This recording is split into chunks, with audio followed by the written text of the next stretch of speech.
Hello, welcome back to the channel.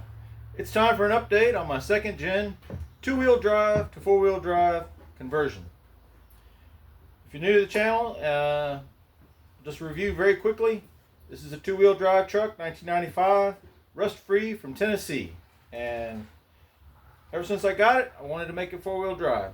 So I swapped in took out the automatic and I put in a 5-speed and a transfer case last year, and now it's time to put the front end in.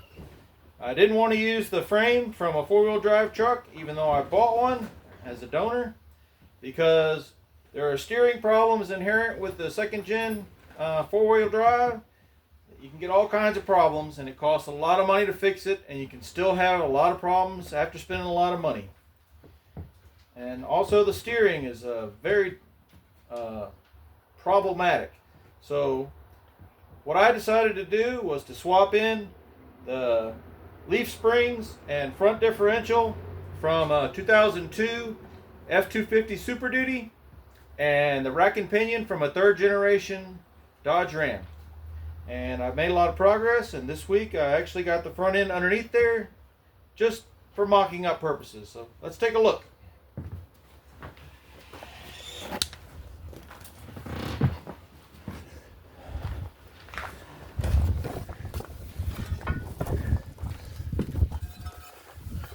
So this front frame used to droop down like this, and I cut that off relatively flat, and I fabricated a piece of 1/4-inch plate.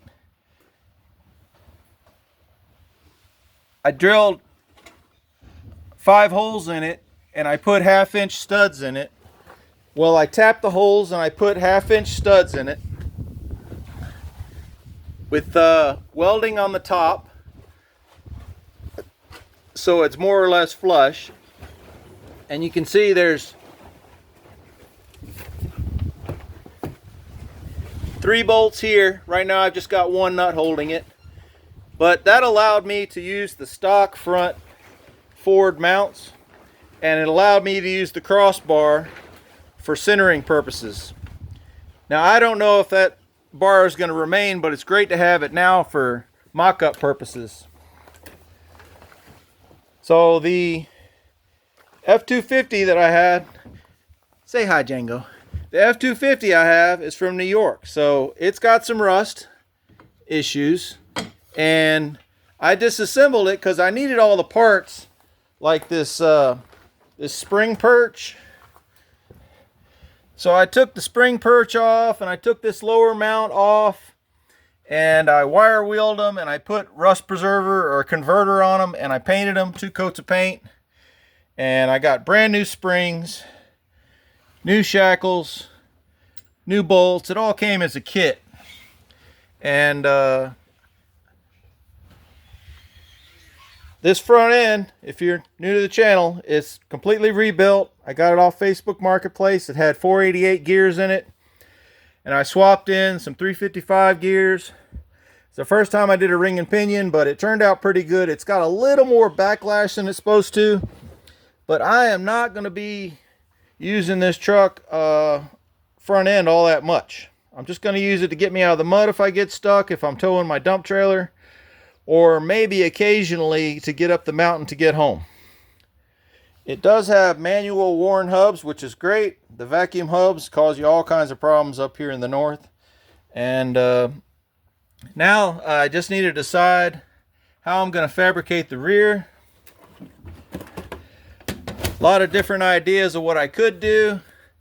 At one point,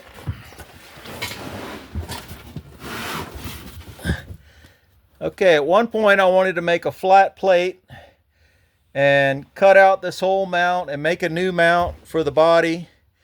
And then at one point I was going to take this block and mount it up here on the frame and put a bushing through that to mount a 5/8 bolt through there with like a 1-inch bushing. And I'm not sure if that's going to be the best method. And I also thought I could just drill an 1.5 inch hole through the frame and put a 5/8 hole through that and mount a giant bushing through, I guess you call it a bushing, through the, just a steel slug going through the frame. And I might do that. If I do that, all I have to do is cut this back a little bit, cut that like that, and cut out this plate here, which I think it could stand to lose a little bit. It's very beefy. I think it could stand to lose a little bit of that reinforcement. I don't think that would hurt me. So I'm still not sure. I also could mount a little block right here, right on the frame, which really would be the easiest thing. Now, if you're like me, you're thinking, oh, you need a lot of reinforcement for this. But look what they give you for the hangers. I mean, these things aren't that strong. They're only maybe 3/16 of an inch. And all I got to do is match that strength, which I easily could do that with just a block welded onto across the frame here. And I may do that. I'm seriously leaning towards doing that. If I do that, I also could make like a big a flange and put a couple of bolts in it as well. But welding would be plenty strong anyway. So that's the progress that we've made, and I feel really good about it. Just having it under there is great. Now, I don't know if you can tell, but this is going to raise my front end up quite a bit. And that is why they put stock blocks on the on these 1-ton trucks with 4-wheel drive. They put 4-inch blocks from the factory on the rear end. So I ordered a set of those, good used ones, with bolts from eBay, and they're on the way, so I can raise my rear end. I have no desire to raise my rear end. I don't want a lifted truck. I like it the lower the better, but it's going to have a lot of advantages. One of them is this is going to be a flatbed eventually. I love flatbed trucks, and the kind of work I'm doing, farm work and the utility work, you want a flatbed. But that's eventually, and that's going to be, it's going to give me plenty of clearance for that. So that's going to be nice. But also, real quickly, if you haven't seen the other video, I bought a front bumper for it.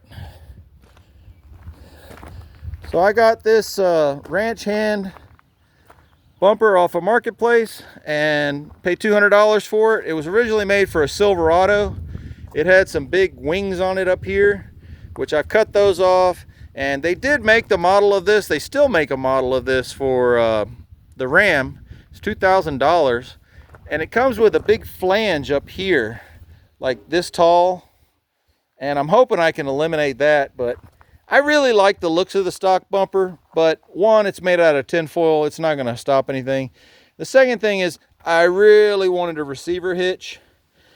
I can use that for my receiver winch. I can use it for a towing point if I ever need to pull it out of something.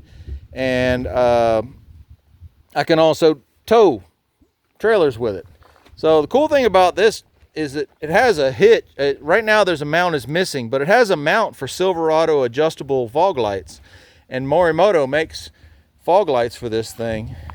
So I'm going to have really nice LED fog lights if I can get this thing on my truck, which one way or another I'm pretty sure it'll fit. And that's my update for now. Thanks for tuning in. Appreciate your support.